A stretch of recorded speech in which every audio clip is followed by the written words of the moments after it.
Slide Master nima uchun ishlatiladi? Slide Master nima uchun ishlatilishini bilishdan oldin, keling Slide Master nimaligi haqida birinchi navbatda suhbatlashib o'tsak. Slide Master PowerPoint dasturidagi menyu bo'lib, taqdimotchiga barcha slaydlarning umumiy dizayni, uslubi va formatni bir joydan boshqarish imkonini beradi. Endilikda Slide Master nima uchun ishlatiladi? Slide Master barcha slaydlar dizaynini bir joydan sozlash uchun. Misol uchun, Slide Masterda matn uslubi, rangi, rasm, logo va fon va boshqa elementlarni o'zgartirsangiz, bu avtomatik tarzda barcha slaydlar uchun tatbiq qilinadi, ya'ni qo'llaniladi. Bitta joyni o'zgartirsangiz, hamma joyi uchun o'zgaradi. Misol uchun, siz qandaydir tekst qo'shgansiz va tekstning fontini o'zgartirdingiz. Agar buni Slide Master orqali amalga oshirsangiz, barcha slaydlardagi fontlaringiz, o'lchamlari bir xil bo'ladi.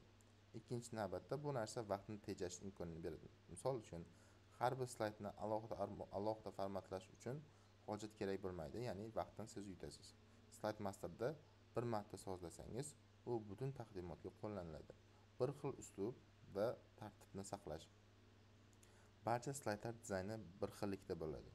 Bu taqdimotingizning professional va toza ko'rinishiga yordam beradi. To'rtinchisi bo'lsa, maxsus shablonlar yaratish.